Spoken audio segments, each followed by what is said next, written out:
Bienvenue pour cette nouvelle séquence des paroles de la vie éternelle. Nous sommes aujourd'hui le vendredi saint, jour qui nous rappelle la crucifixion de Jésus-Christ, le jour où on l'a cloué sur la croix au milieu de deux autres brigands. Je ne vais pas faire beaucoup de commentaires, je vais seulement lire le récit de cet événement qui se trouve dans l'évangile de Matthieu, chapitre 27. Je vais commencer à partir du verset 11. Et Jésus comparit devant le gouverneur. Le gouverneur l'interrogea en ces termes. « Es-tu le roi des Juifs ?» Jésus lui répondit, « Tu le dis. » Mais il ne répondit rien aux accusations des principaux sacrificateurs et des anciens. Alors Pilate lui dit, « N'entends-tu pas de combien de choses il t'accuse ?» Jésus ne lui donna de réponse sur aucune parole, ce qui étonna beaucoup le gouverneur. À chaque fête, le gouverneur avait coutume de relâcher un prisonnier, celui qui demandait la foule. Ils avaient alors en prison un nommé Barabbas. Comme il était assemblé, Pilate leur dit, « Lequel voulez-vous que je vous relâche, Barabbas ou Jésus qu'on appelle le Christ ?» Car ils savaient que c'était par envie qu'ils avaient livré Jésus.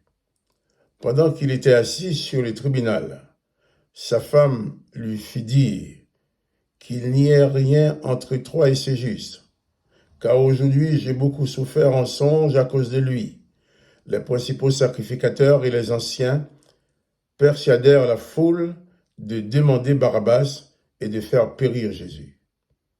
Le gouverneur prenant la parole et leur dit, « Lequel des deux voulez-vous que je vous relâche ?» Ils répondirent, « Barabbas. » Pilate leur dit, « Que ferai-je donc de Jésus, qu'on appelle Christ ?»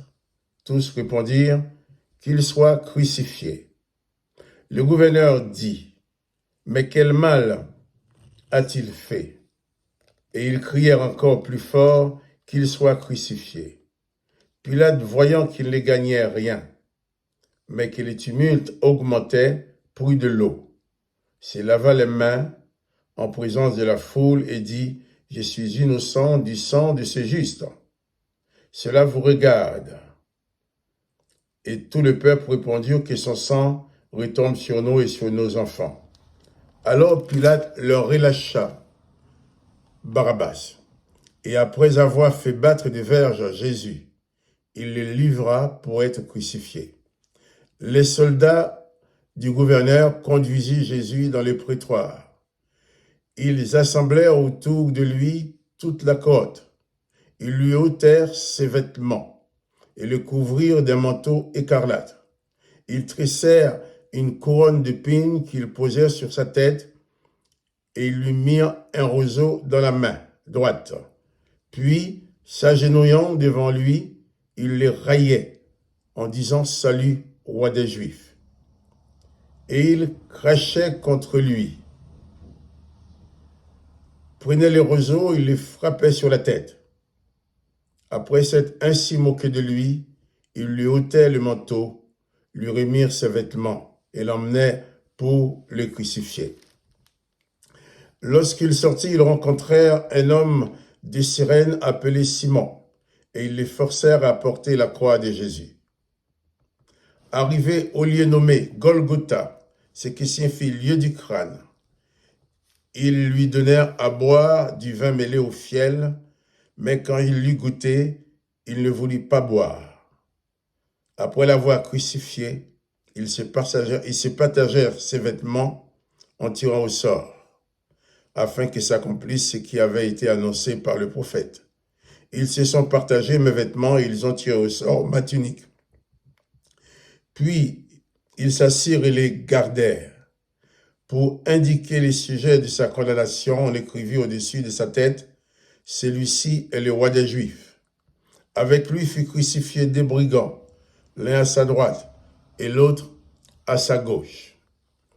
Les passants l'injurièrent et secouaient la tête en disant, toi qui détruis le temple et qui le rebâtis en 3 jours, sauve-toi toi-même. Si tu es le Fils de Dieu, descends de la croix.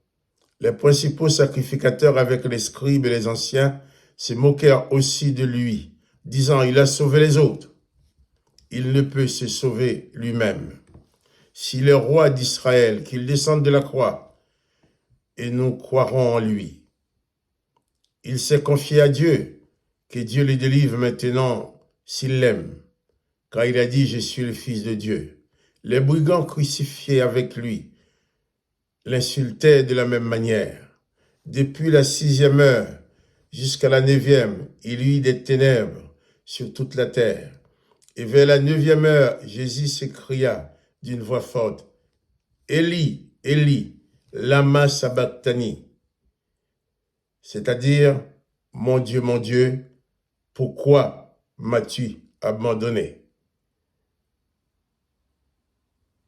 Quelques-uns de ceux qui étaient là l'ayant entendu dire, il appelle Élie. Et aussitôt, l'un d'eux courut prendre une éponge qu'il remplit de vinaigre et l'ayant fixé à un roseau, il lui donnait à boire. Mais les autres disaient, laissons, voyons si Élie viendra le sauver. Et Jésus poussa de nouveau un grand cri et rendit l'esprit.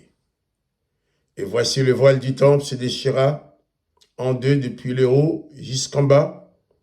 La terre trembla, les rochers se fendirent, les sépulcres s'ouvrirent, et plusieurs corps des saints qui étaient morts ressuscitèrent, étant sortis des sépulcres. Après la résurrection de Jésus, ils entrèrent dans la ville sainte et apparurent à un grand nombre de personnes. Les centeniers et ceux qui étaient avec lui pour garder Jésus, ayant vu les tremblements de terre et ce qui venait d'arriver, furent saisis d'une grande frayeur et dirent, assurément, cet homme était le Fils de Dieu. Il y avait là plusieurs femmes qui regardaient de loin. Elles avaient accompagné Jésus depuis la Galilée pour le servir. Parmi elles était Marie de Magdala, Marie, mère de Jacques et Joseph, et la mère des fils de Zébédée. Voilà. Jésus, le juste, c'est lui seul qui a pu dire aux hommes, lesquels de vous me convaincra de péché. Il a été à tort, accusé, reconnu non coupable et condamné. Ensuite, exécuté sur la croix, subissant la mort la plus infâme de l'époque, puisque la crucifixion était réservée pour l'exécution des malfaiteurs. La preuve, il a été exécuté entre 2 brigands. Ce vendredi, nous devons nous rappeler que Jésus a vécu sur la terre et il a subi cette mort infâme seulement parce qu'il aimait, seulement parce qu'il voulait sauver l'humanité. Jésus voulait sauver le monde, mais le monde n'a pas voulu être sauvé par lui. Jésus veut encore sauver le monde d'aujourd'hui, mais le monde d'aujourd'hui ne veut pas être sauvé par lui. Mais si le monde ne veut pas être sauvé, toi, tu peux accepter le salut que Jésus-Christ te donne.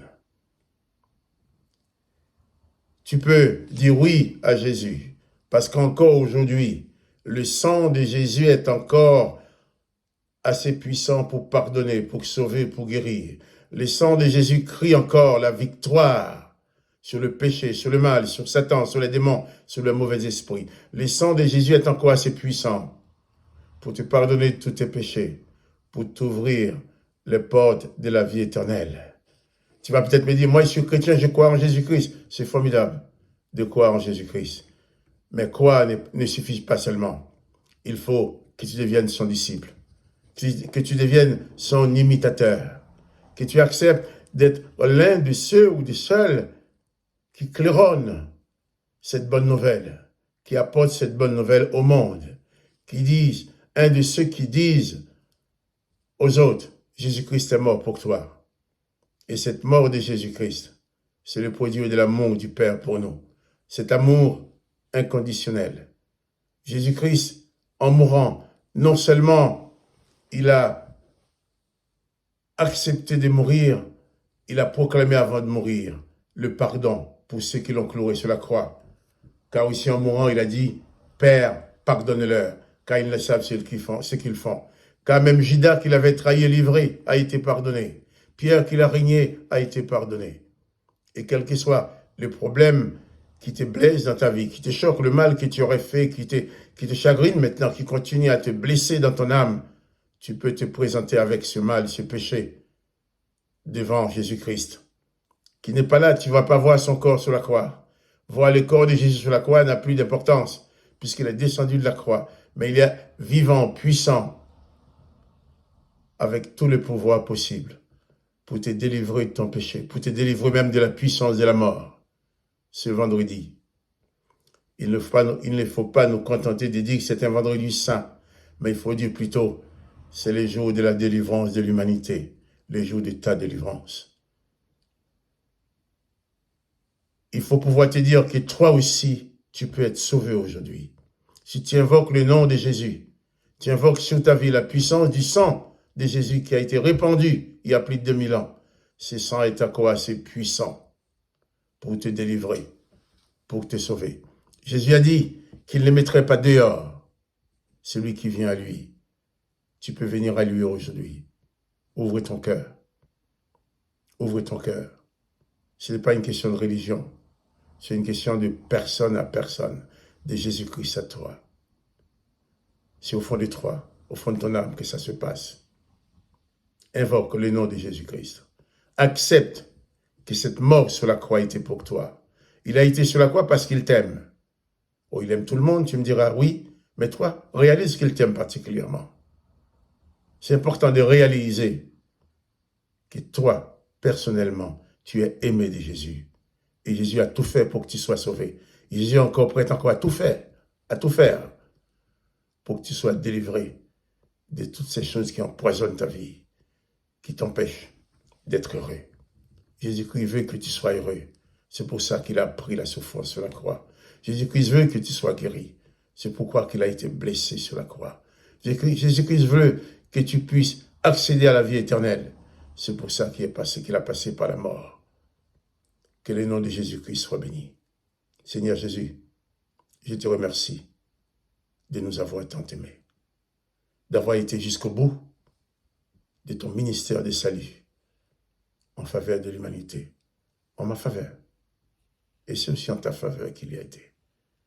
Que le nom de Jésus-Christ soit béni. Que le nom de Jésus-Christ soit béni. Que toi aussi, tu sois béni en lui. Et je te dis, quant à moi, Marc-Joseph, à bientôt pour une nouvelle séquence de paroles de la vie éternelle. Mais n'oublie pas, Jésus-Christ est mort sur la croix pour toi personnellement. Il veut te sauver toi personnellement. Ne laisse pas passer cette occasion de salut qui t'est offerte en Jésus-Christ.